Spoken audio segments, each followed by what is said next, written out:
Hello friends, welcome all. आज एक नई वीडियो शुरू करने जा रहे हैं दिल्ली सल्तनत की। जैसे पिछली वीडियो में हमने दिल्ली सल्तनत पार्ट 1 में हमने देखा था स्लेव डायनेस्टी कैसे इस्टेब्लिश हुई थी और कैसे ख़त्म हुई थी, कैसे डिक्लाइन हुआ था उसका। आज की वीडियो में हम खलजी डायनेस्टी के बारे में पढ़ेंगे, कैसे खलजी डायनेस्टी इस्टेब्लिश हुई थी और कैसे उसका पतन हुआ था। खलजी डायनेस्टी को हम बेसिकली 3 वीडियोस में कवर करेंगे। तो आज पहली वीडियो है, so enjoy the video. Khalji dynasty का जो टाइम पीरियड था वो है 1290 से लेके 1320 तक। अब खलजी डायनेस्टी के शुरू होते ही मुस्लिम इंपीरियलिज्म की जो हाइट थी वो पहुंच गई इंडिया में। इंपीरियलिज्म तो स्टार्ट काफ़ी पहले हो चुका था मुस्लिम इंपीरियलिज्म, लेकिन जो उसकी हाइट थी, जेनत था, वो खलजी डायनेस्टी के एस्टेब्लिशमेंट से पहुंचा। एस्टेब्लिश किसने की थी Khalji dynasty? He was Jalaluddin Khalji. जब जलालुद्दीन खलजी पावर में आया था तो he was 70 years old, means काफ़ी ओल्ड था। बट एक जेनरस रूलर था, इजी गोइंग, हर चीज़ को आसानी से लेता था। अब इसकी जनरॉसिटी की अगर बात की जाए तो मैं कुछ एग्जांपल्स आपको देना चाहूँगा। जैसे मलिक छज्जू, ये नेफ्यू था बलबन का, तो इसे थ्रोन पर रहने दिया। ये गवर्नर था बेसिकली कारा का, तो इसे कहा कि ठीक है, तुम कारा के गवर्नर रहना चाहते हो, रहो, कोई बात नहीं, मुझे कोई प्रॉब्लम नहीं है। हाँ, जब छज्जू ने रिवॉल्ट किया था फिर उसको सुप्रेस ज़रूर किया, लेकिन फिर भी उसे सज़ा नहीं दी, उस रिवॉल्ट के लिए उसको पार्डन कर दिया। जो रॉबर्स थे वो लूट किया करते थे, लैंड को आके हर तरफ रॉबरी किया करते थे, लेकिन उनको भी छोड़ दिया जाता था एक सीवियर वार्निंग देकर। He was so generous. अगर डोमेस्टिक पॉलिसीज़ की बात की जाए जलालुद्दीन खलजी की, तो जैसे कि पहले ही बता दी कि मलिक छज्जू के रिवॉल्ट को इसने सुप्रेस किया था। अलाउद्दीन खलजी को कारा का गवर्नर अपॉइंट किया था। Alauddin Khalji basically son in law था जलालुद्दीन खलजी का। और कुछ ज़्यादा है नहीं डोमेस्टिक पॉलिसी में अगर बात की जाए जलालुद्दीन खलजी की।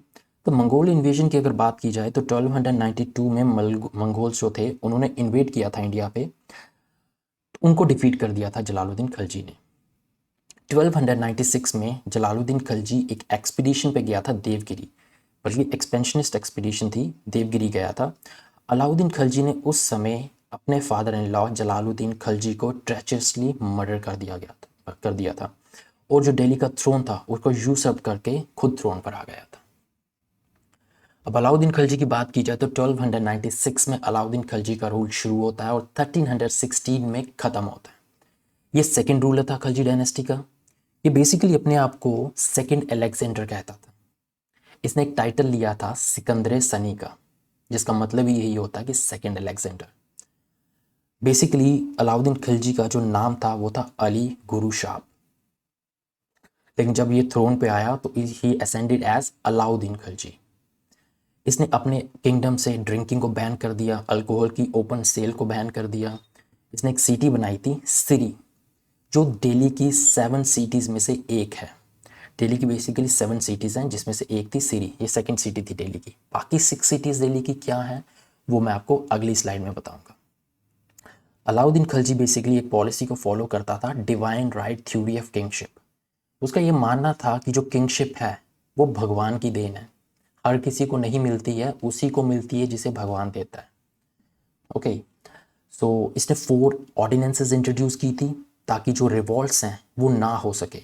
वो 4 ऑर्डिनेंसेस क्या थी, क्यों इंट्रोड्यूस की गई थी, वो आपको अगली स्लाइड में बताएंगे। अभी इसने एक सिस्टम स्टार्ट किया था जो था branding of horses. Basically 2 systems थे, उनका नाम था दाग एंड चेहरा। दाग वॉज ब्रांडिंग ऑफ हॉर्सेस और चेहरा was descriptive roll of soldiers. मतलब कि जो अच्छी नस्ल के घोड़े थे उनको अलग ब्रांड में रखते थे, और जो थोड़ी अच्छी नस्ल, कम अच्छी नस्ल के घोड़े थे उनको अलग ब्रांड में रखते थे, और सोल्जर्स की एक लिस्ट प्रिपेयर करते थे ताकि डिसिप्लिन मेंटेन रहे आर्मी में, करप्शन ना हो सके। अब देखिए ये हैं 7 सिटीज़ दिल्ली की, ठीक है, इनको देखते हैं बारी बारी। पहली सिटी है दिल्ली की किला राय पिथौरा, ये पृथ्वीराज चौहान ने एस्टेब्लिश की थी। दूसरी सिटी है दिल्ली की मेहरौली, ये कुतुबुद्दीन ऐबक ने एस्टेब्लिश की थी। तीसरी सिटी है दिल्ली की सिरी, सिरी फोर्ट भी बोलते हैं, जो हमने पीछे डिस्कस किया अलाउद्दीन खिलजी की। चौथी थी तुगलकाबाद, ये गयासुद्दीन तुगलक ने बिल्ड की थी। पांचवी सिटी है फिरोजाबाद, ये फिरोज शाह तुगलक ने बिल्ड की थी। उससे अगली सिटी है 6th शेरगढ़, ये शेर शाह सूरी ने बिल्ड की थी। और लास्ट और 7th सिटी है दिल्ली की शाहजहानाबाद, ये शाहजहां ने बिल्ड की थी। So basically these 7 are the cities of Delhi. इनको एक बार नज़र मार लीजिए। आगे देखते हैं नॉवेल्स के खिलाफ टुवर्ड्स क्या पॉलिसी थी अलाउद्दीन खिलजी की। अब आपको पता है नॉवेल्स किस तरह से पावरफुल हो चुके थे स्लेव डायनेस्टी के टाइम पे। तो इसने क्या किया, जो तो होस्टाइल नॉवेल्स थे उनको तो काफ़ी गिफ्ट्स वगैरह दिए, पैसे वगैरह दिए, वॉर बूटी जो थी सब कुछ दिया। और फिर भी जो उसको अपोज करता था, उसकी एक्सेशन को, उसके थ्रोन पे आने को जो भी अपोज करता था उसको सीवियरली पनिश करता था। नॉवेल्स को कंट्रोल करने के लिए अलाउद्दीन खिलजी ने कुछ रेगुलेशंस लाई। अब इन रेगुलेशंस के को लाने के पीछे कुछ बेसिक रीजंस थे। अलाउद्दीन खिलजी ने बोला कि जो नॉवेल्स के रिबेलियन होते हैं उसके कुछ कारण हैं। वो कारण क्या है? पहला कारण था जनरल प्रोस्पेरिटी ऑफ नॉवेल्स। दूसरा कारण था इंटर मैरिजेस, जो नॉवेल्स के बीच में शादियां होती हैं वो। तीसरा था उसका इनएफिशिएंट स्पाइस सिस्टम। और चौथा था drinking liquor by the novels and by the ordinary people also. तो पहले की तो जनरल प्रोस्पेरिटी उसने ख़त्म कर दी नॉवेल्स की, उनकी प्रॉपर्टी वगैरह ले ली। उनके बीच में इंटर मैरिजेस को बैन करवा दिया, नहीं हो सकती अब इंटर मैरिजेस। तीसरा जो इनएफिशिएंट स्पाइस सिस्टम था, स्पाइस सिस्टम को उसने रीऑर्गेनाइज किया, एक एफिशिएंट फोर्स बनाया उसको। और जो लिकर थी उसको तो बैन कर ही दिया। आगे देखते हैं 4 ऑर्डिनेंसेस पास की थी अलाउद्दीन खिलजी ने इन रिबेलियंस को रोकने के लिए। पहला, जिस तरह से मैंने आपको बताया, he confiscated the property of nobles. दूसरा बताया, इंटेलिजेंस सिस्टम जो था उसको रीऑर्गेनाइज किया। और जो सीक्रेट एक्टिविटीज़ हुआ करती थी नॉबल्स की, वो स्पाइस को बोला गया कि राजा तक पहुंचनी चाहिए जितनी जल्दी हो सके, इमीडिएट रिपोर्ट देनी होगी आपको। तीसरी देखते हैं, जो पब्लिक सेल थी लिकर की वो बैन कर दी गई। जो ड्रग्स थे वो टोटली स्टॉप कर दिए गए, फॉरबिड कर दिए गए किंगडम से। जो सोशल गैदरिंग्स थी, फेस्टिवल्स थे, राजा की परमिशन के बिना उनको फॉरबिड कर दिया गया। अगर आपको फेस्टिवल कोई मनाना है, सोशल गैदरिंग कोई करनी है तो सुल्तान की परमिशन लेनी पड़ेगी, नहीं तो आप ऐसा नहीं कर सकते।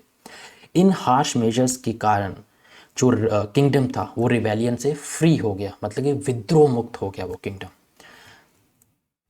आर्किटेक्चर की अगर बात की जाए तो 2 प्रमुख आर्किटेक्चर अलाउद्दीन खिलजी के से रिलेटेड है। एक है अलाई मीनार और एक है अलाई दरवाज़ा।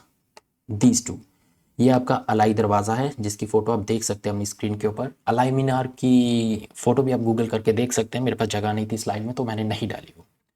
ठीक है, this was the architecture of Alauddin Khilji. Art की बात की जाए तो 2 पोइट्स के नाम यहाँ पे आते हैं, अमीर खुसराओ और अमीर हसन, जिनको पैटर्नाइज किया था अलाउद्दीन खिलजी ने। अमीर खुसरो को हम पैरेट ऑफ इंडिया भी बोलते हैं बिकॉज सॉरी, ये टाइटल था, पैरेट ऑफ इंडिया का टाइटल था अमीर खुसरो को दिया गया।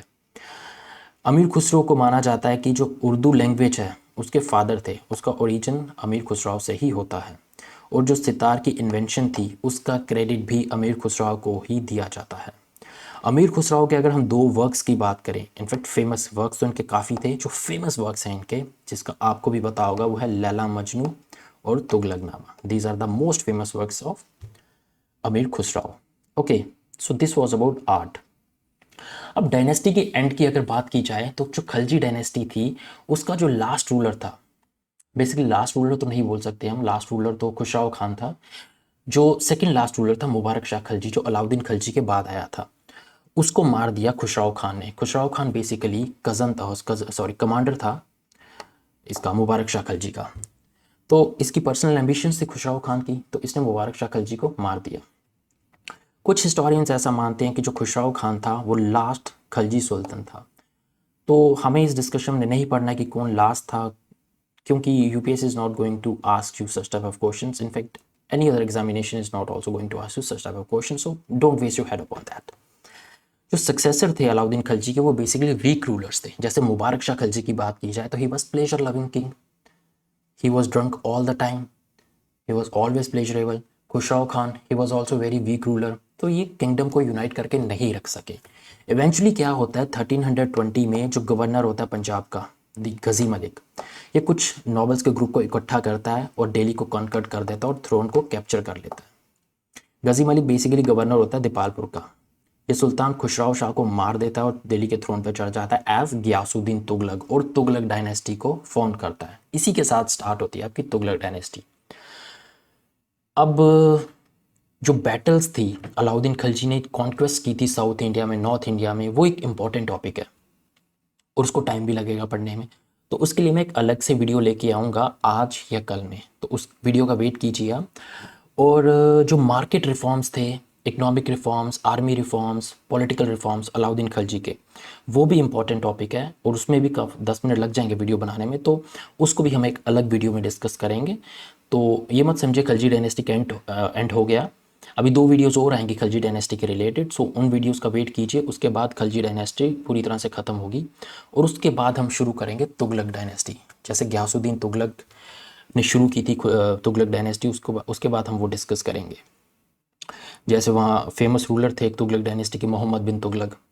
उन्होंने कुछ एक्सपेरिमेंट्स किए थे जो फेल हो गए थे, जैसे टोकन करेंसी इंट्रोड्यूस करना, अपनी कैपिटल को दिल्ली से दौलताबाद शिफ्ट करना, जो मिजरेबली फेल हो गए थे एक्सपेरिमेंट्स। आज भी आपने देखा होगा जब भी कोई पॉलिटिकल पार्टी जो पावर में होती है वो कोई नई पॉलिसी लेकर आती है, तो ऑपोजिशन क्या बोलती है कि सरकार एक तुगलकी फरमान लेके आई है। मतलब कि जो मोहम्मद बिन तुगलक ने जैसे रिफॉर्म्स लाए थे वैसा ही सरकार एक लेकर आई है जो फेल होगा।